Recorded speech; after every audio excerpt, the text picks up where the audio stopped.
ওগো আল্লাহ, ওগো মালিক, তুমি ছাড়া তো আমাদের আর কেউ নাই, তুমি ছাড়া তো আমার আর কেউ নাই। আল্লাহ গো, তুমি যদি মাফ না করো কে আমাকে মাফ করবে? তুমি যদি মাফ না করো কে আমাকে মাফ করবে?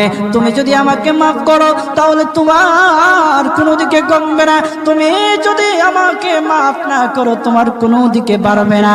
আল্লাহ গো, তুমি আমাকে মাফ করে দাও। সারাটা জীবন অন্যায় কাজ করেছি, সারাটা জীবন নাফরমানি করেছি, আমার কাছে কালেমার দাওয়াত কম আসে নাই, আমার কাছে কালেমার দাওয়াত কম আসে নাই, আমাকে লোকেরা কম বোঝায় নাই। ওগো আল্লাহ, তুমি আমাকে মাফ করে দাও।